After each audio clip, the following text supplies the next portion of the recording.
So today I'm going to talk to you about this little thing right here, the phone.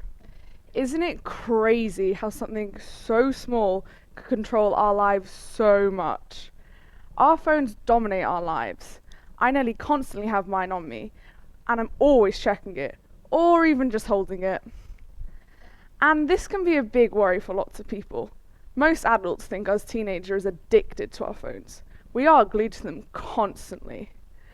And lots of nightly discussions in families can be about the phone. So I thought I'd come out and set all your minds to rest. Most of the time spent on my phone is on social media, whether that's scrolling through my Instagram, tweeting on Twitter, or snapping on Snapchat. And it's amazing. There's so much to do and so much to see. And the diversity of social media means I can be immersed in tons of different cultures and see things from around the world. But there's a bad side to social media too, whether it's hacking, sexting, cyberbullying, or catfishing.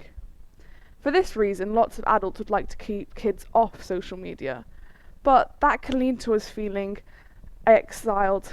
Like if our friends have a group chat and we're not in it, we can feel like we're missing out. So, if we all talk about it and set some basic ground rules, we wouldn't have to do this. The web offers tons of advice, but my personal rule is, if I wouldn't want my teachers, parents, or future bosses to see it, I shouldn't be posting or sending it. And with the social media comes a whole new language. And that can be quite confusing. I know my mum has no idea what we're talking about. And to be honest, I kinda don't either. But lots of academics think that it's actually pretty cool. We're becoming even more close to the actual oral word. It's more akin to it than the traditional written word that we use in essays and stuff at school. I think it's a pretty cool step forward, but you may see it as a step back. The other part of the phone is the information we can gather. On our phones, we can watch YouTube tutorials, we can read blogs, we can see memes, and political tweets. It's all very cool, but it exposes us to a lot too. This exposure to the good, the bad, and the ugly can be quite worrying for some adults, and for teenagers too. We often get notifications when big things have happened, like a terror attack or a school shooting. And we need your help with this, because we don't often know how to deal with it. So if you just talk to us about what's in the news, because we often see it on our phones, if you just talk to us about it, we'll be able to deal with what we're feeling.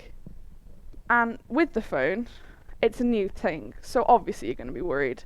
Historically speaking, new technologies and ways to communicate have always stricken fear, whether it's Plato in 370 BC, with his fear of the written word, saying it's bringing us away from truth, to IBM's chairman saying that there's about a global market for 5 computers.